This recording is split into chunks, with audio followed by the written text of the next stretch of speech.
അമ്മ മാതാവ് ജീവനോടെ പ്രത്യക്ഷപ്പെട്ട ഈ തിരുസന്നിധിയിൽ ഒരു സാക്ഷിയായി നിൽക്കുവാൻ എനിക്ക് അനുഗ്രഹം തന്ന അമ്മ മാതാവിനും തിരുക്കുമാരനും കോടാനുകോടി നന്ദിയും, കൂടാതെ ജോസഫ് അച്ഛനും കൂടെയുള്ള എല്ലാ പ്രവർത്തകർക്കും എൻ്റെ സ്തുതിയും. എൻ്റെ പേര് വിനോദിനി.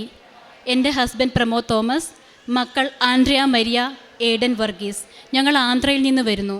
ഞാൻ ആദ്യമായി ഉടമ്പടി എടുത്തത് 2024 മെയ് 21 ഞാനിവിടെ ഉടമ്പടി എടുക്കാൻ വരാനുണ്ടായ സാഹചര്യം എന്ന് പറയുന്നത് അമ്മ മാതാവ് നേരിട്ട് വിളിച്ചതാണ്. കാരണം എല്ലാ വർഷവും മെയ് വെക്കേഷൻ ഞങ്ങൾ നാട്ടിൽ വരുമ്പോൾ കഴിഞ്ഞ മുമ്പത്തെ വർഷം 2023 മെയ്യിൽ ഞങ്ങൾ നാട്ടിൽ വന്നപ്പോൾ സെഹ്യോൻ ധ്യാന കേന്ദ്രത്തിൽ പോകണമെന്നായിരുന്നു ഞങ്ങളുടെ ഇൻറ്റൻഷൻ. പോകുന്ന വഴിയിൽ തങ്ങിയ ഒരു കുടുംബം ഞങ്ങളോട് പറഞ്ഞു, ധ്യാന കേന്ദ്രത്തിനാണല്ലേ പോകുന്നത്, കൃപാസനം എന്ന് പറഞ്ഞൊരു സ്ഥലമുണ്ട്, അവിടെ ഒരു മിറാക്കിളൊക്കെ സംഭവിക്കുന്നുണ്ട്. പക്ഷേ കൂടുതൽ എന്താണെന്ന് അവർക്കും അറിയത്തില്ല, കേട്ട ഞങ്ങൾക്കും അറിയത്തില്ല. ധ്യാന കേന്ദ്രത്തിൽ നിന്ന് തിരിച്ച് ഞങ്ങൾ ആന്ധ്രയിലെത്തി. തിരിച്ചെത്തിയത് മുതൽ ഒരു 2-3 മാസങ്ങൾക്ക് ശേഷം ഞാൻ എൻ്റെ യൂട്യൂബ് തുറക്കുമ്പോൾ ഇവിടുത്തെ കൃപാസനം അമ്മയുടെ ധ്യാനങ്ങളും സാക്ഷ്യങ്ങളും അമ്മയെ സംബന്ധിച്ചിടത്തോളം പാട്ടുകളുമാണ് എൻ്റെ ഫോണിൽ ഓണായി വരുന്നത്. അത് ഞാൻ സബ്സ്ക്രൈബ് ചെയ്തിട്ടല്ല, ഞാനത് തുറന്നു പോലും നോക്കാറുണ്ടായിരുന്നില്ല. എനിക്ക് അമ്മയെപ്പറ്റി അറിയില്ലായിരുന്നു. കൃപാസനം എന്താണെന്നോ ഇവിടുത്തെ അമ്മയെപ്പറ്റി എനിക്ക് അറിയില്ലായിരുന്നു. എന്നിട്ടും ഇതെന്തുകൊണ്ട് ഇങ്ങനെ വരുന്നു എന്ന് ഞാൻ ചിന്തിച്ചു. അങ്ങനെ ഒരു ദിവസം ഞാൻ തുറന്നു നോക്കി, അരമണിക്കൂർ നീണ്ട അച്ഛൻ്റെ ഒരു പ്രാർത്ഥനയായിരുന്നു. അപ്പോഴും ഞാൻ വിചാരിച്ചു, അയ്യോ അരമണിക്കൂറുണ്ടല്ലോ, ഞാൻ എങ്ങനെ കേൾക്കും അരമണിക്കൂർ. ഞാനത് ഓഫ് ചെയ്തു, സ്ക്രോൾ ചെയ്തങ്ങ് വിട്ടു. തുടരെ ഇത് തന്നെയായിരുന്നു. എൻ്റെ ഫോണിൽ യൂട്യൂബ് തുറക്കുമ്പോൾ അമ്മയെ സംബന്ധിച്ചിടത്തോളം എല്ലാ കാര്യങ്ങളും വരുന്നു. അങ്ങനെ ഞാൻ കൂടുതൽ അറിയാൻ ശ്രമിച്ചു. 2023 കഴിഞ്ഞു, 2024 കയറി. അപ്പോഴും ഞാൻ മനസ്സിൽ വിചാരിച്ചു, മെയ് വെക്കേഷൻ വരുന്നുണ്ടല്ലോ, എനിക്ക് മലയാറ്റൂരും പോകണം, എനിക്ക് സെഹ്യോൻ ധ്യാന കേന്ദ്രത്തിലും പോകണം, കൃപാസനത്തും വരണം. ഇവിടെ നടക്കുന്ന എന്താണെന്ന് എനിക്കും കൂടെ അറിയണം. അമ്മ ഇങ്ങനെ കാണിച്ചു തരുന്നുണ്ടല്ലോ. പക്ഷേ എനിക്ക് അട്ടപ്പാടിൽ പോകാൻ കഴിഞ്ഞില്ല. മലയാറ്റൂരിൽ പോയി അടുത്ത ദിവസം ഞാൻ ഇവിടെ എത്തി.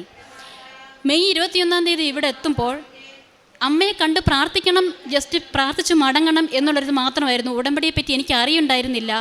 പക്ഷേ തലേദിവസമൊക്കെ ഉടമ്പടി എൻ്റെ മനസ്സിൽ തോന്നുന്നുണ്ട്. ഞാൻ എൻ്റെ ഹസ്ബൻഡിനോട് പറഞ്ഞു, ഞാനും ഉടമ്പടി എടുക്കുകയാണ്, കൂടുതൽ അറിയില്ല, വന്നിട്ട് നോക്കാം. അങ്ങനെ ഇവിടെ വന്നു. അങ്ങനെ അച്ഛൻ്റെ ക്ലാസ് 3 മണിക്കൂർ നീണ്ട ക്ലാസ്സുകൾ കൂടി ഉടമ്പടി എടുത്ത് 90 ദിവസം മാത്രം ഉടമ്പടി എടുക്കാം, അല്ലെങ്കിൽ 90 ദിവസം മാത്രമാണ് അതെന്നായിരുന്നു എൻ്റെ വിചാരം മുഴുവൻ. ഞാൻ 6 നിയോഗം വെച്ച് ഇവിടെ തിരിച്ചു ചെന്ന് ഉടമ്പടി തീരാറായപ്പോൾ ഞാൻ വെച്ച നിയോഗങ്ങളൊന്നും അങ്ങനെ സാക്ഷാത്കരിക്കുന്നില്ല. പക്ഷേ ഞാൻ നിയോഗത്തിൽ വെക്കാത്ത കാര്യങ്ങൾ എനിക്ക് സാധിച്ചും കിട്ടുന്നു. ഞാൻ അമ്മയ്ക്ക് മുമ്പേ കരഞ്ഞു പ്രാർത്ഥിച്ചു, അമ്മേ എന്തുകൊണ്ട് എനിക്കിങ്ങനെ സംഭവിക്കുന്നു? ഞാൻ ഒരുപാട് സാക്ഷ്യങ്ങൾ കേൾക്കുന്നുണ്ടല്ലോ, നീ അപ്പോൾ ഉടനടി വാഗ്ദാനങ്ങൾ നിറവേറ്റി കൊടുക്കുന്ന ആളാണല്ലോ, എന്തുകൊണ്ട് എനിക്കിങ്ങനെ സംഭവിച്ചു? ഞങ്ങളെ എന്തുകൊണ്ട് തഴയുന്നു? അങ്ങനെ ഞാൻ അമ്മയോട് ചോദിക്കുന്ന ഓരോ ചോദ്യത്തിനുമുള്ള ആൻസർ അടുത്ത ദിവസം ഞാൻ അച്ഛൻ്റെ ടോക്ക് കേൾക്കുമ്പോൾ അതിനുള്ള മറുപടി ഉണ്ടായിരുന്നു. അത് ഞാൻ ഇവിടുന്ന് ഉടമ്പടി എടുത്ത് അന്ന് മുതൽ ഇന്ന് വരെ ഞാൻ കിച്ചണിൽ 5:30 പ്രാർത്ഥനയ്ക്ക് ശേഷം, പ്രത്യക്ഷീകരണ പ്രാർത്ഥന ജപമാലയും ചൊല്ലിയതിന് ശേഷം കിച്ചണിൽ അച്ഛൻ്റെ ടോക്കും സാക്ഷ്യങ്ങളും ഓൺ ചെയ്തുകൊണ്ടാണ് ഞാനിത് കേൾക്കുന്നത്. ഞാൻ ചോദിക്കുന്ന ഓരോന്നിനും ഓരോ മറുപടിയും എനിക്ക് അന്നത്തെ ദിവസം ഉണ്ടായിരിക്കും. അങ്ങനെ ഞാൻ മനസ്സിലാക്കി. അമ്മയോട് ഞാൻ പറഞ്ഞു, അമ്മേ ഇത് ആരുടെയും കുഴപ്പമല്ല, ഇറ്റ്സ് മൈ ഫോൾട്ട്. കാരണം ഞാൻ ഇവിടുന്ന് മലയാളം പത്രം വാങ്ങിച്ചാണ് ഞാൻ ആന്ധ്രയിലേക്ക് പോയത്. അവിടെ ആർക്കും ഞാൻ കൊടുക്കും, എനിക്കിതിനെപ്പറ്റി കൂടുതൽ അറിയില്ലല്ലോ. ഞാൻ മലയാളം പത്രമാണ് വാങ്ങിച്ചുകൊണ്ട് പോയത്. അവിടെ കുറച്ച് പേർക്ക് കൊടുക്കാൻ പറ്റുള്ളൂ, ബാക്കി പത്രം അങ്ങനെ ഇരുന്ന് പോയി. മാത്രമല്ല ചില കാര്യങ്ങളൊന്നും എനിക്കങ്ങനെ പൂർത്തീകരിക്കാനും പറ്റിയില്ല. അതുകൊണ്ട് എൻ്റെ ഫോൾട്ട് തന്നെയാണ്. അതുകൊണ്ട് അമ്മയോട് ഞാൻ പറഞ്ഞു, അമ്മ ഞാൻ ഇവിടെ നിൽക്കത്തില്ല, ഞാൻ ഇവിടെ കൊണ്ടൊന്നും തീരത്തില്ല, ഞാൻ എൻ്റെ ഉടമ്പടി പുതുക്കും. എനിക്ക് സംഭവിച്ച ഫോൾട്ട് ഞാൻ ഇവിടെ വന്ന് അടുത്ത ഉടമ്പടിയിൽ പുതുക്കി ഞാൻ റെക്ടിഫൈ ചെയ്യും അമ്മേ, ഞാൻ വരും. അങ്ങനെ ഞാൻ സെപ്റ്റംബർ 14 എൻ്റെ ആദ്യത്തെ ഉടമ്പടി പുതുക്കാൻ വേണ്ടി ഇവിടെ വന്നു. ഇവിടെ വന്ന അപ്പം മുതൽ എനിക്ക് അമ്മയുടെ സാന്നിധ്യം സന്ധിപ്പം അറിയിച്ചു തുടങ്ങി. അമ്മയോട് ഞാൻ പറഞ്ഞു, അമ്മയുടെ സാന്നിധ്യം എനിക്കറിയണം, അമ്മയെ എനിക്ക് എടുക്കാൻ പറ്റണം. അമ്മേനെ ഞാൻ എടുത്തു. ഇവിടെ വരുമ്പോൾ എൻ്റെ കൂട്ടുകാരി പറഞ്ഞിരുന്നു, അവളുടെ 2 മാസത്തെ MSc നേഴ്സിംഗ് റിസൾട്ട് വരുന്നില്ല, ഒരു അറിവുമില്ല, പ്രിൻസിപ്പൾ ഒരു അറിവ് നൽകുന്നില്ല. കർണാടകയിലാണ് അവൾ പഠിച്ചത്. പ്രാർത്ഥിക്കാൻ പറഞ്ഞു. ഒരു 1000 രൂപ എൻ്റെ അടുത്ത് തന്നിട്ട് പറഞ്ഞു, ഇവിടെ ഇട്ടിട്ട് പ്രാർത്ഥിക്കണം. ഞാൻ ഇവിടെ ഇട്ട് പ്രാർത്ഥിച്ചു. ഇവിടെ നിന്നിറങ്ങി അരമണിക്കൂറിനുള്ളിൽ ഞാൻ വാട്സപ്പ് തുറന്നു നോക്കിയപ്പോൾ അവളുടെ മെസ്സേജ് റിസൾട്ടാണ് എനിക്ക് അയച്ചു തന്നിരുന്നത്. ഞാൻ 3 ദിവസമാണ് അമ്മയോട് പറഞ്ഞത്, അമ്മ 3 ദിവസം കൊണ്ട് റിസൾട്ട് കൊടുക്കണേ. 3 ദിവസത്തിന് വേണ്ടി ഞാൻ പ്രാർത്ഥിച്ച അമ്മ എനിക്ക് 3 മണിക്കൂർ പോലുമല്ല, അരമണിക്കൂറിനുള്ള റിസൾട്ട് തന്നു. പിന്നീട് അങ്ങോട്ട് ഓരോ കാര്യങ്ങളും അമ്മയുടെ ഇഷ്ടമനുസരിച്ചും അമ്മയുടെ സാന്നിധ്യവും ഞാൻ അറിഞ്ഞുകൊണ്ട് മുൻപോട്ട് പോയി. അങ്ങനെ എൻ്റെ മകൾക്ക് വിട്ടുമാറാത്ത സൈനസൈറ്റിസ്, ക്രോണിക് സൈനസൈറ്റിസ് ആയിരുന്നു. 10ാം ക്ലാസ് ആദ്യം മുതൽ, അവളിപ്പോൾ +1 എഴുതാൻ പോകുന്നു, ആദ്യം മുതലേ 1.5 വർഷത്തിന് മേലെയായി സൈനസൈറ്റിസ് എന്ന് പറഞ്ഞാൽ നമുക്ക് കണ്ടാൽ സഹിക്കില്ല. ഒരു തുണിയില്ലാതെ അവർക്ക് ഇരിക്കാൻ പറ്റത്തില്ല. എപ്പോഴും മൂക്കിൽ നിന്ന് ഇങ്ങനെ ഊർന്നുകൊണ്ടേയിരിക്കുന്നു. ക്ലാസ്സിൽ പോകുമ്പോഴും കിടക്കുമ്പോഴും പഠിക്കുമ്പോഴും എല്ലാം. അങ്ങനെ 10ാം ക്ലാസ് പരീക്ഷ എഴുതിയപ്പോഴും അവൾക്ക് 562 മാർക്ക് കിട്ടി. എങ്കിലും അതിന് മേലെ ഞങ്ങൾ പ്രതീക്ഷിച്ചതാണ്. അപ്പോഴും ഞാൻ 2ാമത് ഉടമ്പടിയിൽ പുതുക്കാൻ വന്നപ്പോൾ ഞാൻ നിയോഗം വെച്ചു, അമ്മേ ഇവളുടെ കാര്യങ്ങൾ അമ്മയൊന്ന് സുഖപ്പെടുത്തി കൊടുക്കണേ എന്ന് പ്രാർത്ഥിച്ചു. അങ്ങനെ ഇവിടുന്ന് പോയി അമ്മയുടെ എല്ലാ ഡോക്ടേഴ്സും പറഞ്ഞിരിക്കുന്ന സർജറി ആവശ്യമാണ്. ഞങ്ങൾ സർജറിക്ക് വില്ലിങ് അല്ലായിരുന്നു. അങ്ങനെ ഞാൻ ഇവിടുത്തെ മെഡിസിൻ, നമ്മുടെ ഏറ്റവും വലിയ മെഡിസിനായ തൈലവും ഉപ്പുമാണ് ഉപയോഗിച്ചത്. ഉപ്പിട്ട് ആവി പിടിക്കുമായിരുന്നു. അങ്ങനെ അവളുടെ സൈനസൈറ്റിസിൽ ഭേദമായി. ഞങ്ങളിപ്പോൾ സർജറിക്കൊന്നും മുതിരുന്നില്ല, പോകുന്നുമില്ല. അതുപോലെ തന്നെ ഒക്ടോബർ ആദ്യത്തെ ആഴ്ച എൻ്റെ ഹസ്ബൻഡിൻ്റെ റൈറ്റ് സൈഡിൽ മുഖത്ത് ഭയങ്കരമായിട്ട് നീര് വന്നു. നീരങ്ങനെ ഓരോ ദിവസം കൂടി വരികയാണ്. ഞങ്ങൾ ഹോസ്പിറ്റലിൽ പോയപ്പോൾ BP 180/160. എന്ത് ചെയ്യും, ആൾക്ക് BP ഷുഗറും ഒക്കെ ഉള്ളതാണ്.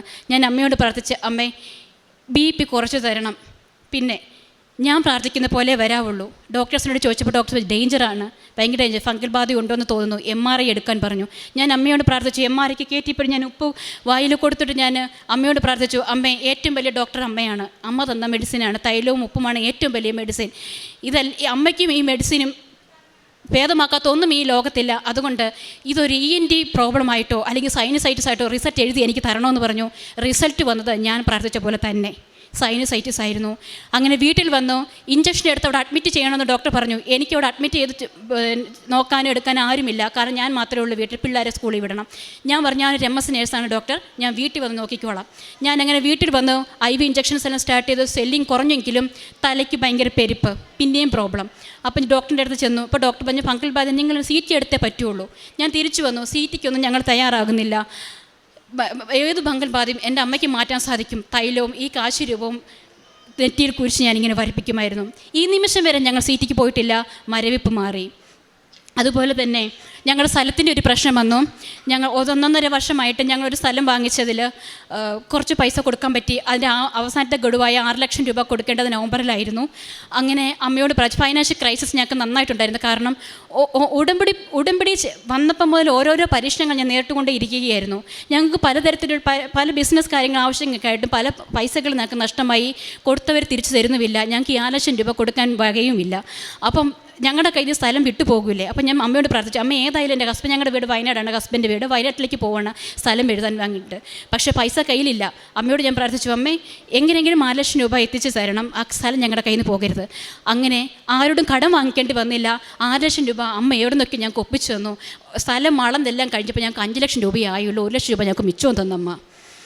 അതുപോലെ തന്നെ ഞാൻ സാക്ഷ്യങ്ങളൊക്കെ കേൾക്കുമ്പോൾ അമ്മയോട് പ്രാർത്ഥിക്കും, അമ്മയുടെ തിരി ഇങ്ങനെ കത്തുമ്പോൾ എല്ലാവരും പറഞ്ഞിട്ടുണ്ടല്ലോ അമ്മയുടെ മുഖം അങ്ങനത്തെ കാണാൻ പറ്റുന്നുണ്ട്, അമ്മയെ കാണാൻ പറ്റുന്നുണ്ട്, എനിക്കെന്തുകൊണ്ട് കാണാൻ പറ്റുന്നില്ല. ആദ്യത്തെ ഉടമ്പടി എടുത്തപ്പോൾ എനിക്ക് അമ്മ സ്വപ്നത്തിൽ വന്നിരുന്നു. പിന്നീട് എനിക്ക് കാണാൻ പറ്റിയിട്ടില്ലല്ലോ, എനിക്കും കൂടെ ഒന്ന് കാണിച്ചു തന്നു. ഞാൻ എൻ്റെ സ്നേഹം സത്യമാണെന്നുണ്ടെങ്കിൽ, എൻ്റെ ഫിഷർ സത്യമാണെന്നുണ്ടെങ്കിൽ അമ്മ എനിക്ക് കാണിച്ചു തരും. അങ്ങനെ ഒരു നീലത്തിരി തീർന്നതിന് ശേഷം അടുത്ത നീലത്തിരി കത്തിച്ചു. ആ നീലത്തിരിയിൽ നിന്ന് ഒരു സൈഡിലേക്ക് കുറച്ചധികം ഒന്ന് ഉരുക്കി ഒരു സൈഡിലേക്ക് പോയി. അതങ്ങനെ തന്നെ നിന്ന് ഞാൻ മൈൻഡ് ചെയ്തില്ല. 2ാമത്തെ ദിവസവുമായി തിരി കത്തുന്നുണ്ടെങ്കിലും ഈ രൂപം മാത്രം കത്തുന്നില്ല. ഞാനതെന്താണെന്ന് അറിയാൻ വേണ്ടി എടുത്തു നോക്കിയപ്പോൾ അമ്മയുടെ ഒരു ചെറിയ രൂപമാണ്. അത് ഞാനിവിടെ കൊണ്ടുവന്നിട്ടുണ്ട്. അമ്മയുടെ ഒരു മിനിയേച്ചർ രൂപമാണിത്. ഇവിടെ എല്ലാവർക്കും കാണാം. ഇത് അമ്മയോട് ഞാൻ തിരുനാളത്തിൽ എനിക്ക് കാണണമെന്നാണ് ഞാൻ പ്രാർത്ഥിച്ചത്. പക്ഷേ അമ്മയായിട്ട് തന്നെ ആ ഒരു രൂപമായിട്ട് എനിക്ക് തന്നു. അതിന് മറ്റൊരു സാക്ഷ്യം കൂടി എനിക്ക് പറയാനുണ്ട്, അത്ഭുത സാക്ഷ്യം പറയാനുണ്ട്. എല്ലാ ദിവസവും പൂ ഇങ്ങനെ വെക്കും. അമ്മയ്ക്ക് വെക്കും, തിരുക്കുമാരന് വെക്കും, അന്തോണിസ് പുണ്യാളിന് വെക്കും, എല്ലാവർക്കും വെക്കും. ഒരു ദിവസം എൻ്റെ ഹസ്ബൻഡ് ജമന്തി പൂ എല്ലാവർക്കും വെച്ചതിന് കൂടെ ഞങ്ങൾ ബോക്സിലാണ് സൂക്ഷിക്കുന്നത്. ഈ അമ്മയുടെ മിനിയേച്ചർ രൂപം അവിടെ വെച്ചില്ല. പതിവ് പോലെ ഞാൻ വൈകിട്ടത്തെ ഉടമ്പടി പ്രാർത്ഥനയ്ക്ക് തിരി കത്തിക്കാൻ ചെന്നപ്പോൾ അമ്മയ്ക്കും വെച്ചിരുന്ന കൃപാസനം അമ്മയ്ക്ക് വെച്ചിരിക്കുന്ന ആ ജമന്തി പൂവിൽ നിന്ന് എതളുകൾ ഇടർന്ന് ആ അമ്മയുടെ രൂപത്തിൽ വീണിരിക്കും. ഞാൻ ഹസ്ബൻഡിനോട് ചോദിച്ചു, പൂ വെച്ചിരുന്നു? ഇല്ല, ഞാൻ മറന്നുപോയി. അപ്പം വെക്കാത്തത് കൊണ്ട് അമ്മയ്ക്ക് വെച്ചിരുന്ന പൂ തന്നെയാണ് ഇടർന്ന് വന്ന് വീണ് ആ മിനിയേച്ചർ രൂപമായി അമ്മയുടെ രൂപത്തിൽ വന്ന് വീണത്. അങ്ങനെ ഒരു അത്ഭുത സാക്ഷ്യവും എനിക്ക് അമ്മ തന്നു. അങ്ങനെ ഓരോ നിമിഷവും അമ്മയുടെ സാന്നിധ്യം സന്ധിപ്പും അറിഞ്ഞാണ് ഞങ്ങൾ മുന്നേറുന്നത്.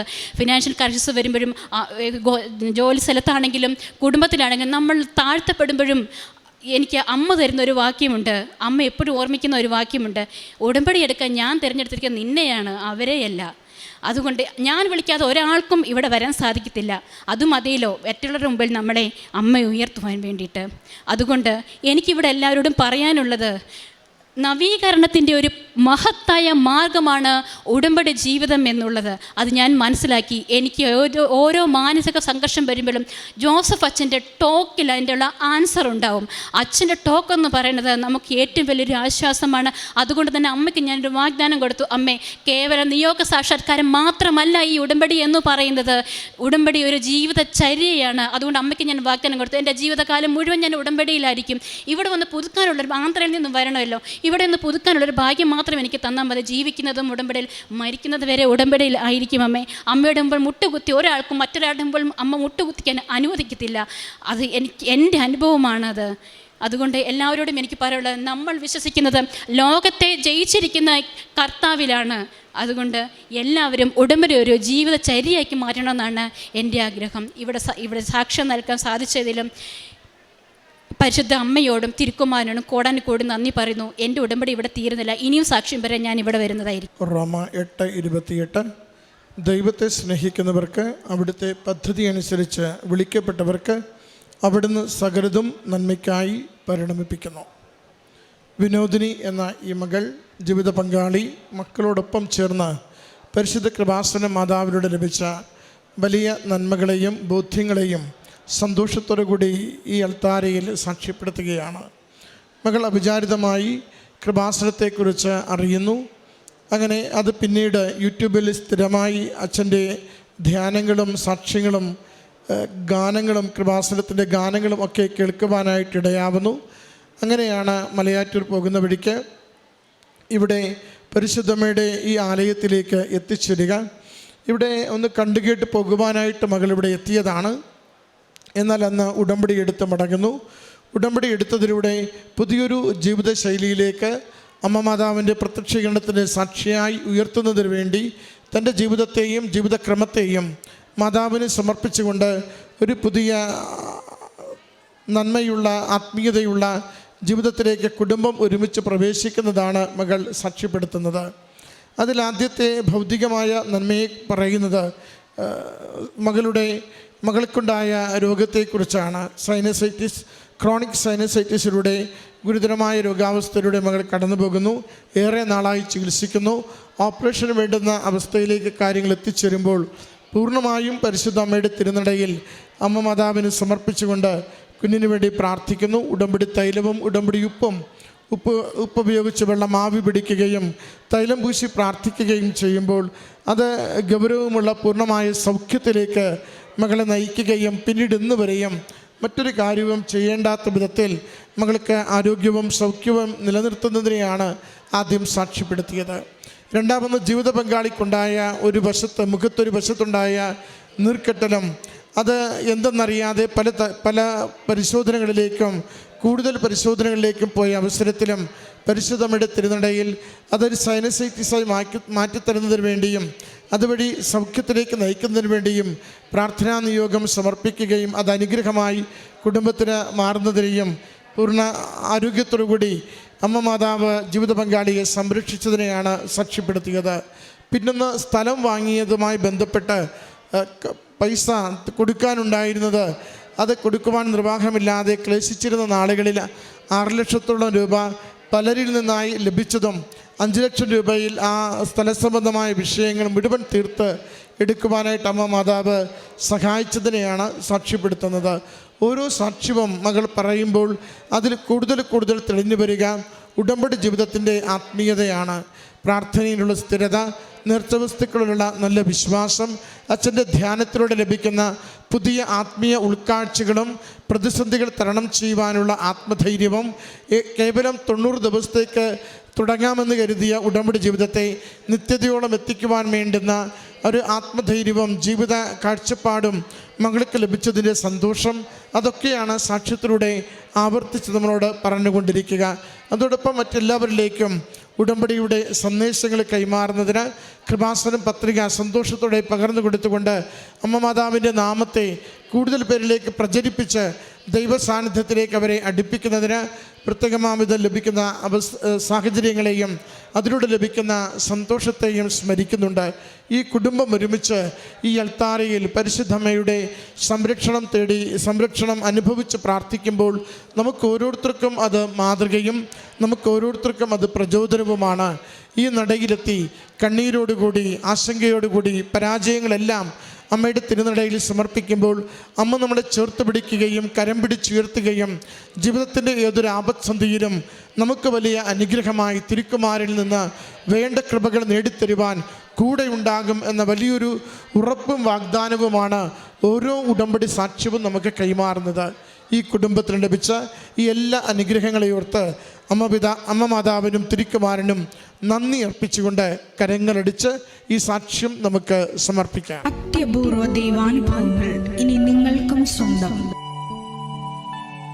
ഈ യൂട്യൂബ് ചാനൽ ഇതുവരെ സബ്സ്ക്രൈബ് ചെയ്തിട്ടില്ലെങ്കിൽ ഇപ്പോൾ തന്നെ സബ്സ്ക്രൈബ് ചെയ്യുക. ഈ വീഡിയോ ഇപ്പോൾ തന്നെ നിങ്ങളുടെ സുഹൃത്തുക്കൾക്ക് ഷെയർ ചെയ്തുകൊണ്ട് കർത്താവിൻ്റെ പ്രേക്ഷിതരാകുക.